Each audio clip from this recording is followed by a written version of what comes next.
Engkol kursi tempat kamu bersandar hari ini terasa terlalu dingin, saudaraku. Ia menahan berat bukan hanya tubuhmu, tetapi juga semua perhitungan yang hancur yang kamu bawa sejak fajar menyingsing. Kamu duduk, mematung di tengah siang hari, yang seharusnya penuh gerak dan riuh. Namun bagimu waktu seolah telah membeku. Tak ada jarum jam yang bergerak membawa janji penyelesaian. Pandanganmu mungkin tertuju pada dinding yang kosong, atau pada tumpukan kertas, dokumen, tagihan, atau rencana bisnis, yang kini terasa sama tak bergunanya dengan debu halus yang melayang lambat di udara yang sunyi. Kamu telah memutar balik setiap kemungkinan dalam benakmu. Bukan hanya sekali atau dua kali, tetapi mungkin 100 kali sejak kamu terbangun tadi malam. Kamu mencoba mengingat janji yang belum tertunaikan, mencari celah pada setiap aturan yang mengikatmu, menimbang nilai setiap aset atau barang yang bisa kamu lepaskan untuk sekadar mendapatkan napas segar. Setiap jalur yang kamu coba buka secara mental, dengan keahlian atau kecerdasan yang selama ini kamu banggakan, semua itu kembali menutup dengan bunyi yang mematikan, seperti pintu besi yang dikunci rapat dari luar, tanpa pegangan. Ini bukan hanya kelelahan fisik biasa, akibat bekerja melampaui batas. Ini adalah keletihan batin yang mendalam. Keletihan karena harus mengakui bahwa semua alat yang pernah kamu percayai sebagai penjamin keselamatan duniawi kini terbukti tumpul dan rapuh, tidak berguna sama sekali. Di hadapan satu kesulitan yang Allah izinkan menimpamu, tentu saja iblis sangat pandai memanfaatkan momen sunyi dan kaku ini. Ia tidak perlu berteriak keras atau mengutus legiun. Ia hanya perlu berbisik dengan nada kepastian yang dingin dan meyakinkan. Ia akan mengatakan bahwa kegagalan ini adalah permanen, bahwa jalan buntu yang kamu hadapi saat ini adalah bukti nyata bahwa kamu adalah pengecualian dari kasih sayang Tuhan, dan bahwa usahamu selama ini hanyalah sia-sia. Jangan biarkan bisikan yang menanamkan rasa malu dan keputusasaan itu menemukan tempat berteduh di dalam hatimu. Jangan memberinya hak untuk menafsirkan kenyataan, karena sesungguhnya ketiadaan jalan yang kamu saksikan hari ini, ketiadaan celah sekecil apapun yang bisa kamu tembus, adalah sebuah penanda spiritual yang sangat penting. Ini adalah sebuah intervensi yang Allah izinkan terjadi, bukan untuk menghukum kamu, tetapi justru untuk mengajarimu kembali kemana seharusnya arah pandangan itu diarahkan. Kita cenderung terlalu percaya pada kekuatan sebab dan akibat yang bisa kita hitung. Kita meyakini bahwa logistik dan perencanaan manusia adalah yang tertinggi. Kita percaya pada jaringan pertemanan kita, pada jumlah modal yang kita miliki, pada rencana bisnis yang disusun rapi hingga 10 tahun ke depan, yang seolah menjamin masa depan. Namun, ketika Allah yang Maha Kuasa ingin menunjukkan bahwa semua itu hanyalah tirai tipis di hadapan kehendaknya yang mutlak, Dia mencabut semua dukungan itu sekaligus, tiba-tiba.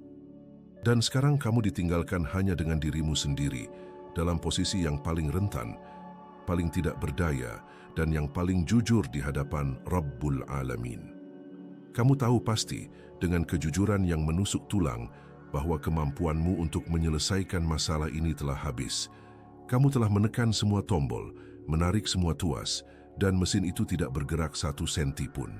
Lalu, apa yang tersisa saat kamu tidak memiliki apa-apa selain kelelahan dan dinding-dinding yang mengepungmu? Yang tersisa adalah pengakuan, saudaraku. Pengakuan yang murni, yang tidak diwarnai oleh keangkuhan atau penyesalan terhadap masa lalu. Pengakuan yang terucap bukan dari bibir, melainkan dari kedalaman jiwa yang terluka, bahwa la haula wa la quwwata illa billah. Tiada daya dan tiada kekuatan kecuali dengan pertolongan dan izin Allah. Bahkan jika seluruh dunia menawarkan peta jalan yang sempurna menuju keberhasilan, jika Allah tidak menghendaki, peta itu akan berakhir membawamu ke padang pasir tak berujung. Sebaliknya, jika semua pintu tertutup rapat hingga 7 lapis, semua koneksi terputus, semua rekening kosong, semua ide menguap, satu kata kun fayakun, darinya sudah lebih dari cukup untuk membukakan jalan setapak di tengah batu cadas yang paling keras sekalipun. Jangan panik mencari rencana B, C, atau D. Sekarang fokuslah pada sumber dari semua jalan. Fokuslah pada yang memegang kunci semua pintu yang terkunci. Duduklah di situ sejenak, jangan bergerak, dan rasakan kedamaian yang aneh yang datang bersama pengakuan akan kepasrahan total ini. Inilah titik nol yang kita butuhkan. Titik nol itu, saudaraku, seringkali terasa seperti ruang hampa yang dingin, bukannya ketenangan yang dijanjinya. Apa yang kamu rasakan sekarang adalah kelelahan yang jauh berbeda dari lelah fisik karena bekerja keras. Ini adalah kelelahan menghitung. Setiap kali kamu mencoba memindahkan angka-angka itu dari kolom kekurangan ke kolom solusi, ia tetap kaku, menolak untuk bergerak, seolah-olah seluruh matematika di dunia ini telah berkomplot melawanmu. Beban yang membuat napasmu terasa pendek saat fajar menyingsing bukan hanya karena besarnya utang, tetapi karena frustrasi melihat ikhtiar tulusmu yang terasa seperti menguap ke udara tipis, tidak meninggalkan jejak yang berarti. Kamu sudah mencoba bernegosiasi. Kamu sudah memutar modal sekecil apapun dengan hati-hati yang ekstrem. Kamu sudah mengurangi pengeluaran hingga ke batas yang tidak nyaman, dan kamu telah memohon kepada manusia. Tetapi semua perhitunganmu selalu mengarah pada kesimpulan yang sama. Minus. Ia adalah jurang yang tidak terisi, berapapun banyak air yang kamu coba tuangkan ke dalamnya. Inilah yang paling menyiksa. Kekalahan bukan diukur dari seberapa besar jatuhnya, tetapi dari seberapa keras kamu berusaha bangkit, hanya untuk mendapati dirimu tetap terbaring di tempat yang sama, bahkan terasa lebih dalam. Rasa sakit yang menusuk ini, rasa tercekik yang membuat tenggorokanmu kering dan pandanganmu kabur, bukanlah tanda dosa, namun ini adalah ujian yang unik dan spesifik. Ujian ini disebut putus asa karena perhitungan. Kita diajarkan sejak kecil bahwa kerja keras adalah kunci, bahwa jika kamu menabur benih, kamu pasti akan menuai panen, dan kamu telah menabur berulang kali dengan kejujuran yang menorehkan luka di telapak tanganmu, namun ladangmu tetap gersang. Ini adalah kekecewaan terhadap dirimu sendiri yang paling pahit. Kamu mulai meragukan bukan hanya metode kerjamu, tetapi keberadaanmu sebagai musabab, penyebab perubahan. Kamu mulai bertanya, apakah aku memang ditakdirkan untuk kegagalan ini, sementara orang lain dengan usaha yang sama, atau bahkan kurang, berhasil melewatinya? Ketahuilah, saudaraku, rasa tercekik ini seringkali adalah pertanda bahwa Allah sedang menarikmu kembali dari kepercayaan berlebihan pada kekuatan ikhtiar pribadimu semata. Dia ingin kamu memahami bahwa rantai sebab akibat yang kita yakini begitu kuat, kerja A menghasilkan hasil B, sebenarnya hanya setipis benang sutra yang dia pegang ujungnya. Ketika dia memutuskan untuk menahan hasil dari usahamu yang paling tulus, itu bukan untuk menghukummu, melainkan untuk memaksamu keluar dari sangkar akalmu sendiri. Sangkar di mana kamu percaya bahwa solusi hanya bisa datang dari kemampuanmu berhitung, kemampuanmu berencana, atau kemampuanmu bernegosiasi. Kamu terus memutar angka di kepalamu. Utang ini, cicilan itu, biaya sekolah, tagihan yang harus dibayar sebelum tanggal jatuh tempo. Semua perhitunganmu selalu mengarah pada kesimpulan yang sama. Tidak ada jalan, tidak ada cukup. Dan kamu mengulanginya, berharap perhitunganmu entah bagaimana akan menghasilkan angka yang berbeda. Padahal logika manusia telah selesai. Akalmu telah menyatakan keputusannya. Minus. Kehampaan ikhtiar yang kamu rasakan ini adalah hadiah yang dikemas dalam kepedihan. Karena hanya ketika kamu benar-benar kehabisan ide dan energi, ketika semua pintu yang dibangun manusia telah tertutup total, barulah kamu benar-benar siap untuk memanggil bantuan yang bukan berasal dari dunia ini. Sekarang di tengah rasa tercekikmu yang paling dalam, kita akan mengangkat tangan untuk meminta jalan keluar yang tidak pernah termuat dalam spreadsheet manapun. Jalan itu hanya dibuka setelah pengakuan total akan ketidakberdayaanmu, persis seperti yang dijanjikannya saat dia berfirman, "Dan barang siapa bertakwa kepada Allah, niscaya dia akan menjadikan baginya jalan keluar dan memberinya rezeki dari arah yang tiada disangka-sangkanya." Kes At-Talaq ayat 2 dan 3. Jalan keluar itu bukan hasil dari perhitunganmu, melainkan anugerah yang datang dari titik nol kepasrahan yang telah kamu capai barusan. Duduklah dan biarkan nafasmu sedikit melonggar. Duduklah dan biarkan nafasmu sedikit melonggar. Sekarang tutup matamu. Tidak perlu memaksakan senyum palsu atau bersikap kuat. Biarkan saja rasa berat itu ada. Justru di ruang sunyi ini, di mana semua perhitunganmu telah berhenti, dan kegagalan duniawi menjadi sunyi sesaat, kamu mungkin bisa mendengar firman yang selama ini kita salah pahami dalam ketergesaan kita mencari solusi cepat. Kita sering membaca surah Al-Insyirah, surah yang diturunkan di saat-saat paling sulit dalam hidup Rasulullah, di saat semua jalan seolah tertutup, di saat cemoohan dunia terasa menusuk lebih tajam daripada pedang. Kita membaca pengulangan yang tegas. Fa inna ma'al usri yusra. Inna ma'al usri yusra. Kita telah menghafalnya sebagai janji, sebagai harapan di ujung terowongan. Tetapi bagaimana kita menerjemahkannya? Seringkali terjemahan batiniah kita adalah, sesungguhnya setelah kesulitan itu ada kemudahan. Tapi, saudaraku, perhatikanlah, kata yang digunakan Allah yang maha bijaksana di sini bukanlah ba'da, setelah, melainkan ma'a, bersama. Ini adalah perbedaan yang menuntut kita untuk mengubah total perspektif kita terhadap kesulitan. Ini bukan sekadar perbaikan tata bahasa Arab. Ini adalah revolusi spiritual. Apa artinya jika kemudahan, yusrisan, itu datang bersama kesulitan, usrisas? Ini berarti bahwa kemudahan itu tidak menunggu di garis finish yang jauh. Ia sudah berada di dalam kapsul waktu yang sama dengan kesulitanmu hari ini.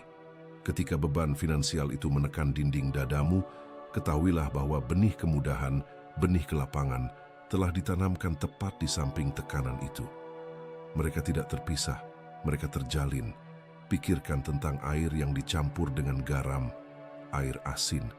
Kamu tidak menunggu airnya menghilang untuk mendapatkan garamnya. Garam itu sudah bersama air. Demikianlah keadaan kita dalam ujian. Kesulitan adalah wadah, dan di dalamnya sudah terdapat kemudahan yang Allah kehendaki. Ia adalah kemudahan yang tersembunyi, yang tidak akan pernah kamu temukan jika kamu hanya berfokus pada kedalaman lumpur, alih-alih pada mutiara yang bisa kamu tarik keluar darinya. Jika kamu hanya menunggu kemudahan itu datang setelah kesulitan, kamu akan hidup dalam keadaan menahan napas, menunda ketenangan, dan menunda tawakalmu. Kamu akan berpikir, aku harus menanggung ini dulu, lalu aku bisa bersyukur. Ini adalah cara pandang manusia yang lemah. Sebaliknya, jika kamu memahami bahwa kemudahan itu sudah bersama kesulitanmu saat ini, sikapmu berubah total. Kamu tidak lagi berusaha melarikan diri dari kesulitan, tetapi kamu berusaha menemukan manifestasi kemudahan yang sudah diizinkannya ada di sana. Kemudahan itu mungkin bukan uang yang tiba-tiba menutupi utangmu, meskipun itu mungkin saja terjadi. Kemudahan yang pertama kali Dia berikan adalah kekuatan batin untuk sanggup menghadapi kenyataan pahit hari ini tanpa hancur, tanpa meninggalkan kewajibanmu, tanpa mengkhianati kepercayaan yang diberikan padamu. Yusra'ai. Yang menyertai Usra'ai adalah ketenangan yang muncul dari kepasrahan total. Itu adalah daya tahan luar biasa yang tiba-tiba kamu temukan di jam ke-11 yang tidak kamu tahu kamu miliki, karena kamu sudah berhenti mengandalkan kekuatan logikamu yang terbatas. Itu adalah keikhlasan untuk mengatakan, Hasbunallah wa ni'mal wakil. Cukuplah Allah sebagai penolong kami, dan Dia adalah sebaik-baik pelindung. Dan saat kamu mengatakannya, kamu merasakan beban yang tadinya seberat gunung batu, tiba-tiba menjadi ringan seperti debu yang tertiup angin. Kemudahan itu mungkin terwujud sebagai kemampuanmu untuk beribadah dalam keadaan paling tidak nyaman. Ia mungkin berupa hati yang tiba-tiba terbuka untuk memaafkan seseorang yang membuatmu jatuh. Semua itu adalah yusr yang disembunyikan dalam usr. Dan semakin dalam kamu menggali, semakin cepat kamu menyadari bahwa kamu tidak sedang menjalani kesulitan sendirian. Allah dengan rahmat-Nya telah menyertakan jalan keluar, bahkan sebelum kamu tahu kamu terjebak. Ini adalah janji yang maha memelihara, janji yang tidak mungkin Dia ingkari. Sekarang kita harus belajar bagaimana mengambilnya, bagaimana menarik keluar kemudahan itu dari dalam kesulitanmu sendiri. Saudaraku, Kamu harus memahami satu hal mendasar, satu putaran poros pemahaman yang seringkali tergelincir saat kita panik. Rizki itu bukan sekadar hitungan saldo bank yang kamu lihat pagi ini. Bukan pula janji lisan dari klien yang kamu tunggu-tunggu, yang kamu kira itu adalah satu-satunya sumber kemudahanmu. Saat kamu menatap kesulitan, saat kamu mencoba menemukan jalan keluar dengan mengukur jarak dari titik A ke titik B, menggunakan peta perhitungan duniawi yang kamu kenal, kamu sedang membatasi diri dan membatasi rahmatnya. Kamu sedang merantai sang pemberi rezeki pada rantai logika yang sangat sempit, logika yang kamu ciptakan sendiri. Seringkali, ketika kesulitan menjerat kita, pandangan kita menyempit. Kita hanya melihat tembok tebal di depan, dan kita lupa bahwa Allah tidak bekerja melalui pintu-pintu yang kita kenali. Dia bekerja melalui celah, melalui retakan yang bahkan tidak kamu duga keberadaannya. Dia memberi dari arah yang tiada disangka-sangka, min haitsu la yahtasib. Ini bukan sekadar puisi spiritual. Ini adalah formula ilahi yang terukir dalam Quran. Sebuah janji bagi mereka yang berani melangkah mundur dari obsesi perhitungan manusia, bagi mereka yang berani bertakwa kepadanya. Pikirkan tentang ini.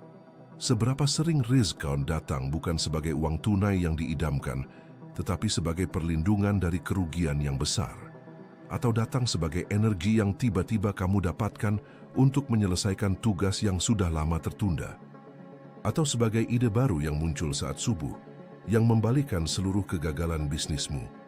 Itu semua adalah rizki yang turun melalui celah yang tidak kasat mata, celah yang tidak dihitung dalam spreadsheet manapun. Kita terlalu fokus pada hasil akhir yang berbentuk materi, sampai kita melupakan bahwa seluruh ekosistem kehidupan kita, udara yang kita hirup, waktu yang luang, kesehatan yang bertahan, itu semua adalah rizki yang luar biasa mahal, yang diberikan tanpa perhitungan transaksi harian. Ketika kamu merasa tidak ada jalan, sebetulnya kamu sedang salah fokus. Kamu hanya melihat benang-benang yang putus di tanganmu, tetapi kamu lupa bahwa di tangan Allah, benang-benang itu hanyalah bagian kecil dari permadani yang jauh lebih besar. Dia tidak terikat oleh sebab akibat yang linear seperti kita. Dia adalah pencipta sebab itu sendiri. Dan sungguh dialah yang berfirman, barang siapa bertakwa kepada Allah, niscaya Dia akan mengadakan baginya jalan keluar dan memberinya rezeki dari arah yang tiada disangka-sangkanya. Surah Ats-Tsalaq ayat 2 dan 3. Perhatikan kata kuncinya sebagai bertakwa. Ini bukan berarti menjadi sempurna, tetapi berarti memiliki kesadaran yang mendalam akan kehadirannya dan berusaha keras untuk tidak melampaui batasnya. Ketika kamu memprioritaskan ketaatan, ketika kamu membenarkan niatmu bahkan saat kantongmu kosong, kamu sedang membangun saluran tak terlihat bagi rizki itu. Kamu sedang membuka tirai, bukan pintu utama. Tugas kita sekarang bukan lagi mencari dengan mata duniawi yang lelah. Tugas kita adalah menyelaraskan hati, karena rizki itu bukan hanya hasil dari pekerjaanmu, melainkan hasil dari hubunganmu dengan Yang Maha Kaya. Jika kamu terus mengira bahwa hasil keringatmu adalah satu-satunya sumber, kamu akan selalu merasa letih karena keringat itu terbatas. Tetapi jika kamu menyadari bahwa rizki itu adalah perintah yang diturunkan dari langit, maka seluruh alam semesta adalah pelayanmu. Inilah sebabnya mengapa doa dan dzikir menjadi senjata paling ampuh saat kamu terjepit. Kamu tidak sedang meminta transfer bank. Kamu sedang memanggil sebuah perintah yang menggerakkan angin, menggerakkan hati manusia, dan menciptakan peluang dari ketiadaan. Kamu sedang meminta agar Dia yang Maha Pengatur mengaktifkan celah yang tak terduga itu. Celah yang hanya terbuka saat kita mengakui keterbatasan diri dan keagungan kuasanya. Kita harus menarik tangan kita dari kalkulator dan mengangkatnya ke langit, mengakui bahwa sumbernya tidak ada di bumi, tetapi di sana, di tempat yang tidak dapat kita jangkau dengan nalar, mengakui bahwa sumbernya tidak ada di bumi, tetapi di sana, di tempat yang tidak dapat kita jangkau dengan nalar. Saat itulah, saudaraku, yang paling sulit harus kamu lakukan, mengalihkan pandangan. Kita cenderung terpaku pada batas yang kita lihat, Ketika kamu mengatakan tidak ada jalan, yang kamu maksud adalah bahwa semua perhitungan yang kamu tahu, semua pintu yang kamu coba ketuk, semua koneksi yang kamu miliki, semuanya telah berakhir. Dinding di hadapanmu itu terasa begitu solid, begitu nyata. Ia memantulkan kembali setiap harapanmu sebagai debu kegagalan.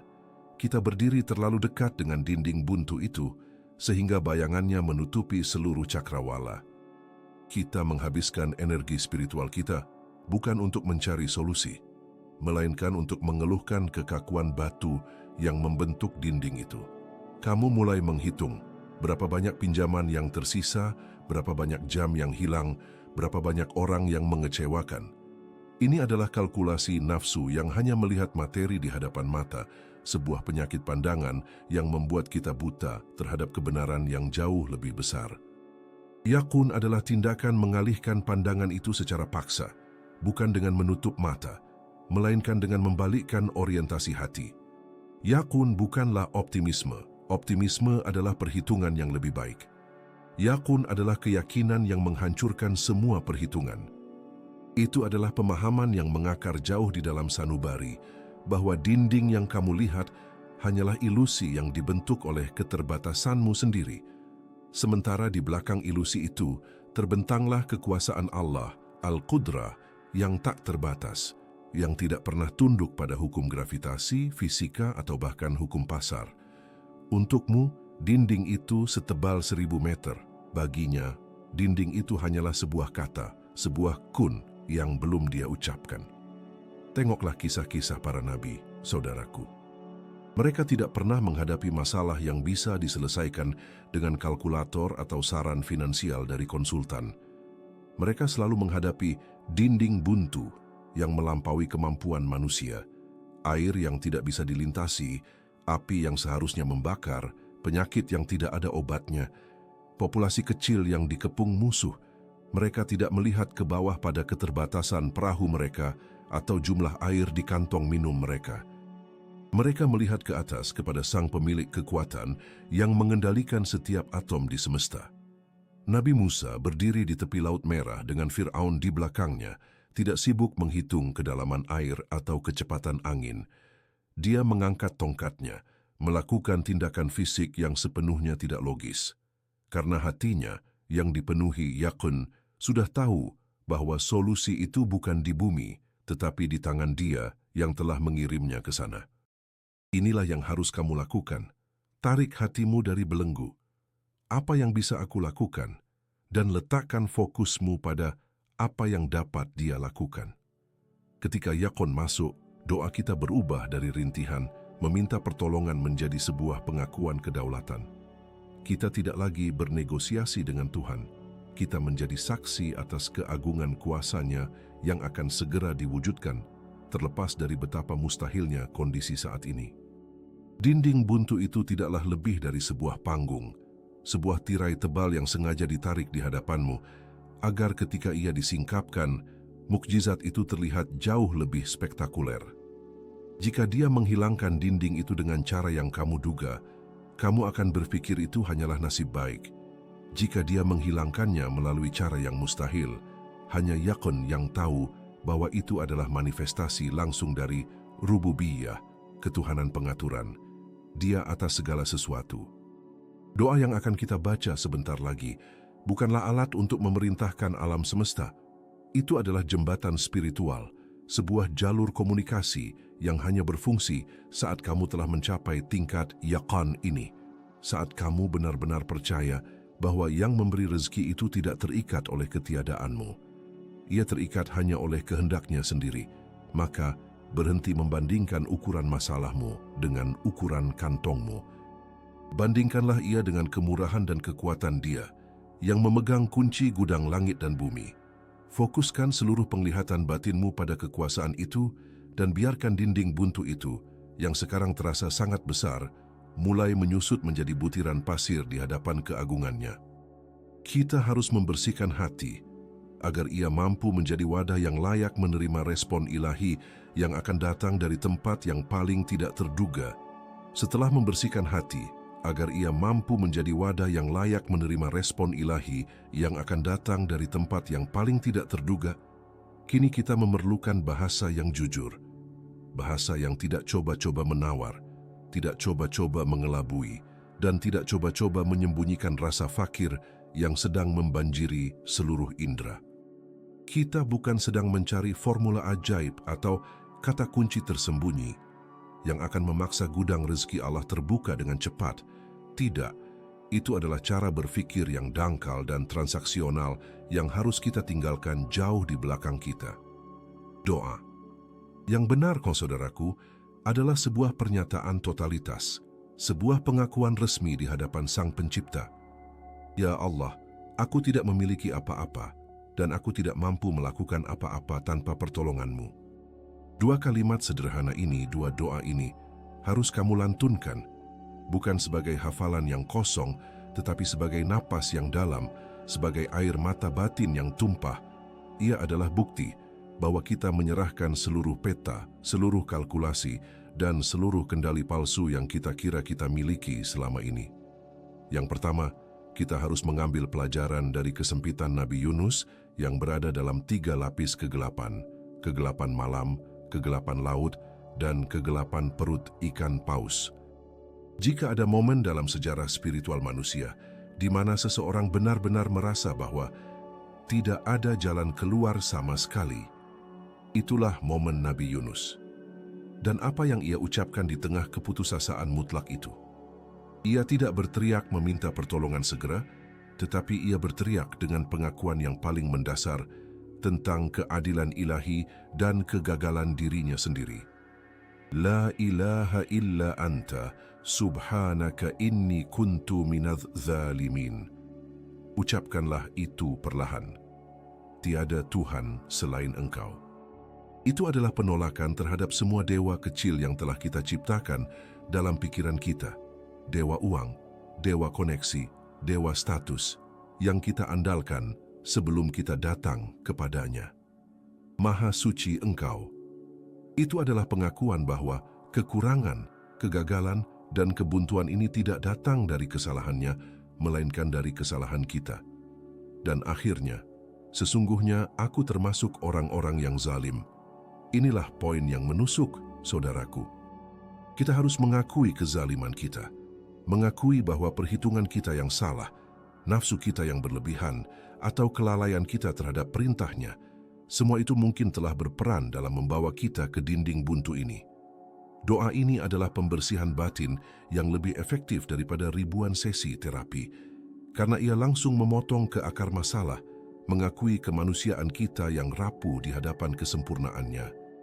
Ulangi kalimat itu sampai getarannya tidak hanya di lidahmu, tetapi turun hingga ke sendi-sendi yang lelah, memikul beban yang bukan miliknya.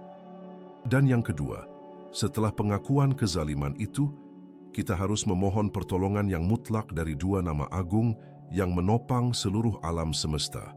Dua nama yang paling sering digunakan oleh Nabi Muhammad Shallallahu Alaihi Wasallam. Ketika beliau dilanda kegelisahan dan kesulitan yang besar, khususnya ketika beban urusan duniawi terasa mencekik, Ya Hayyu Ya Qayyum birahmatika astaghits. Wahai yang maha hidup, wahai yang maha berdiri sendiri. Pikirkan kedalaman nama-nama ini. Al-Hayyu adalah sumber segala kehidupan, segala pergerakan, segala energi yang ada. Jika kamu merasa mati rasa, jika jalanmu terasa membeku, kamu memohon kehidupannya untuk mengalir kembali ke dalam urusanmu. Sementara Al-Qayyum adalah yang berdiri sendiri penopang segalanya, yang dengannya langit dan bumi tetap stabil. Ketika urusan nafkah dan kehidupanmu terasa goyah, seolah akan runtuh, kamu memohon stabilitas ilahi untuk menopangmu kembali. Dan kalimat terakhir itu sangatlah vital. Dengan rahmat-Mu aku memohon pertolongan. Bukan dengan jasa-jasaku, bukan karena aku layak, tetapi hanya karena kasih sayang-Mu yang luas. Ini adalah penegasan bahwa kita tidak meminta berdasarkan hak, melainkan berdasarkan kekurangan kita yang total, yang hanya bisa ditutupi oleh rahmat-Nya yang tak terbatas. Ulangilah Ya Hayyu Ya Qayyum. Ini dengan yakin seolah kamu sedang memegang tali yang dilemparkan dari langit, satu-satunya tali yang bisa menarikmu keluar dari jurang kekecewaan yang gelap. Lakukan ini sekarang, dengan nafas yang lambat dan disengaja. Jangan buru-buru. Biarkanlah pengakuan ini meresap ke dalam tulangmu, dan biarkan kegelisahan itu mulai merasa tidak disambut di dalam diri, karena kamu telah menggantinya dengan penyerahan diri yang murni. Sekarang kita harus melanjutkan dengan memahami syarat apa yang menyertai doa Kais ini, agar pertolongan itu datang bukan hanya sebagai jalan keluar, tetapi sebagai berkah yang permanen. Berkah yang kita cari, jalan keluar yang kita mohonkan, itu bukanlah hadiah yang kamu menangkan sendirian dalam undian spiritual, tidak. Ia datang sebagai bagian dari mekanisme yang jauh lebih besar, sebuah gerakan hati yang melampaui batas-batas kota atau negara tempat kamu berdiri hari ini, bahkan melampaui batas kesadaranmu.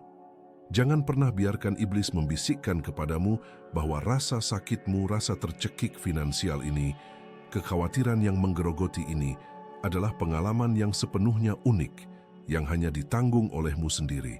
Itu adalah kebohongan yang dirancang untuk memisahkanmu dari sumber kekuatan yang tak terlihat. Pikirkan sejenak, saudaraku. Saat kamu merasa sendirian di ruang tamu yang dingin, atau di sela-sela waktu istirahat kerja yang singkat, di mana kamu mencuri waktu untuk memohon petunjuk padanya. Saat kamu mengangkat kedua tanganmu dalam kepasrahan, ada jutaan tangan lain yang terangkat pada saat yang sama, serentak. Ini adalah komunitas tak terlihat dari ummah yang sedang berjuang, yang saat ini sedang berada dalam posisi spiritual yang hampir identik dengan posisimu. Di sudut-sudut masjid yang hening di Istanbul, di balik dinding kamar di Jakarta yang sibuk, di tenda pengungsian yang berdebu di Gaza, atau di kantor-kantor yang mewah di New York, perjuangan mereka mungkin berbeda dalam detail, tetapi inti dari penyerahan diri mereka sama dengan inti dari penyerahan dirimu. Mereka juga membawa rasa sakit yang spesifik, kehilangan pekerjaan, penyakit anak yang menahun, krisis kepercayaan diri, atau beban hutang yang terasa seperti rantai yang melilit leher mereka. Namun ketika mereka berbisik di antara air mata, doanya beresonansi dengan doamu. Ya Allah, tunjukkanlah jalan keluar.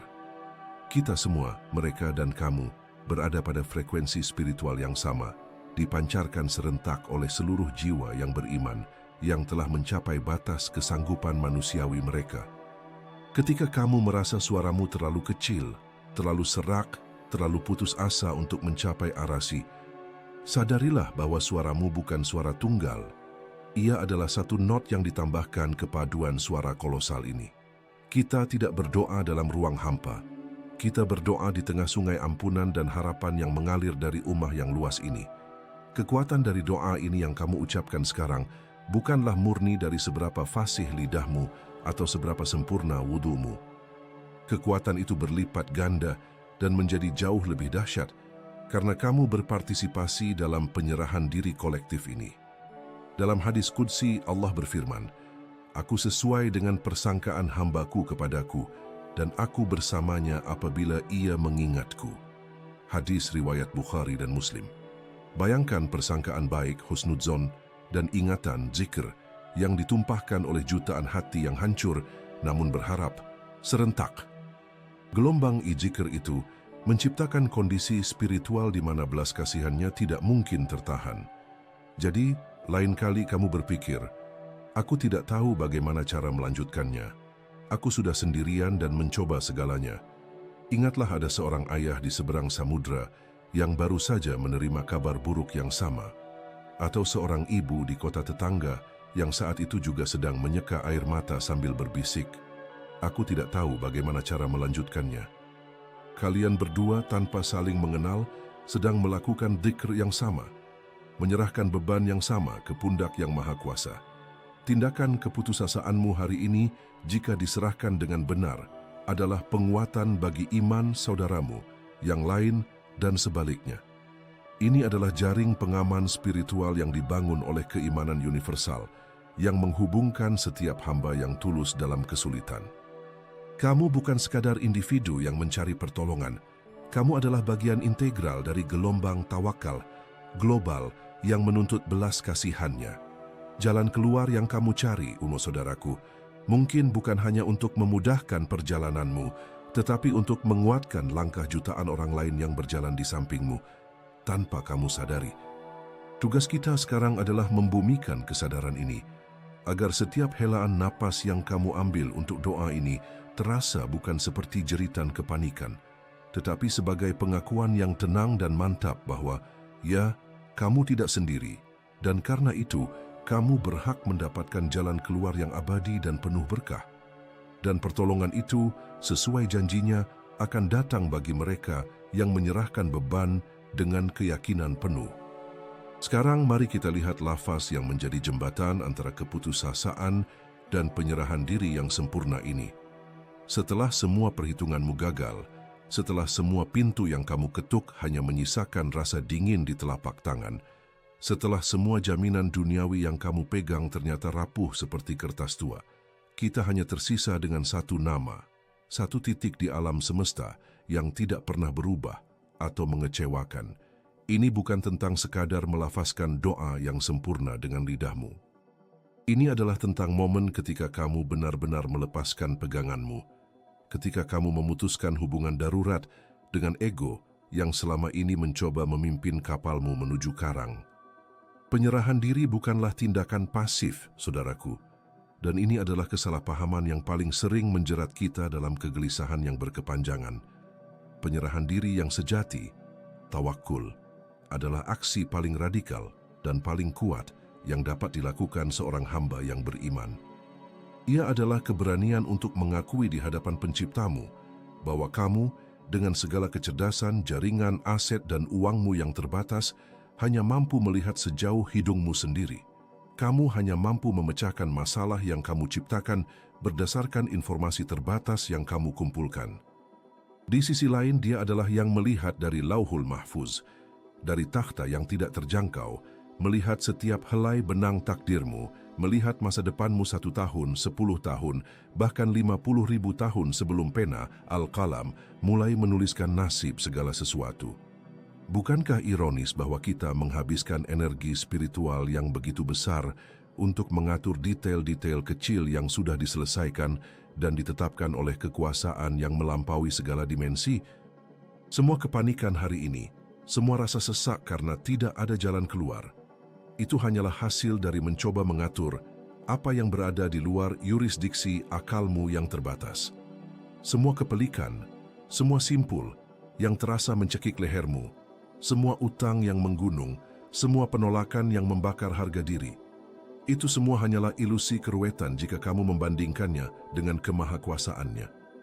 Adalah sebuah syirik yang samar ketika kamu menyimpan setitik pun keraguan di hatimu bahwa solusi yang sempurna mungkin datang dari temanmu, dari bosmu, dari hasil lotre, atau dari kerja keras yang kamu lakukan sendiri, dan bukan dari tangannya. Semua solusi itu, saudaraku, hanyalah mekanisme yang dia gunakan untuk menyampaikan anugerahnya. Sumbernya selalu dan akan selalu tunggal. Lihatlah dirimu sendiri. Kamu duduk di sana, mungkin merasakan sensasi fisik kegagalan di dalam dada. Pikiran berputar tak karuan, mencoba menyusun rencana darurat A, B, atau C yang semuanya sudah terbukti buntu dalam beberapa hari terakhir. Kamu lelah. Kamu sudah mencapai batas akhir upaya manusiamu. Itu adalah nikmah, anugerah yang tersembunyi, sebuah alarm spiritual yang berbunyi keras. Lepaskan, jeda sejenak, ambil napas, dan angkatlah hatimu. Apa yang kamu takutkan kehilangan saat kamu melepaskan kendali sepenuhnya? Apakah kamu takut bahwa dia tidak cukup murah hati untuk menyelesaikan masalah yang menurutmu terlalu besar? Apakah kamu takut bahwa dia tidak mengetahui kesulitan spesifik yang kamu hadapi? Kesulitan yang mungkin terasa terlalu kecil di tengah triliunan bintang dan galaksi yang dia kelola setiap detik. Dia adalah Al-Qayyum yang berdiri sendiri, yang menopang segala sesuatu tanpa perlu ditopang. Kamu, saudaraku, kamu adalah hamba yang diciptakan untuk rapuh, dirancang untuk membutuhkan. Ketika kamu menggantungkan harapanmu pada sesuatu yang rapuh, bank, pekerjaan, janji teman, atau bahkan pada kesehatanmu yang bisa memudar dalam sekejap, kamu sedang mencari keamanan di tempat yang salah. Keamanan sejati hanya ada ketika kamu menyadari bahwa kamu tidak memegang apa-apa, dan bahwa Dia memegang segala sesuatu. Ini adalah akhir dari pencarianmu yang melelahkan. Tugasmu sudah selesai, tugasmu adalah berusaha dan kemudian menyerahkannya. Sekarang tarik napas dalam-dalam. Katakan pada dirimu sendiri, tanpa negosiasi, tanpa keraguan, tanpa syarat apapun, hanya Engkau, ya Rabb, tempat penyerahan segalanya. Lepaskan beban itu sekarang juga. Kenapa harus menunggu hingga fajar menyingsing untuk mendapatkan kedamaian? Biarkan kesulitan itu menjadi urusannya. Tugasmu hanyalah bersaksi bahwa tiada daya dan upaya kecuali atas izinnya. Berdoalah dan tunggu pertolongannya tiba. Ia tidak akan pernah terlambat.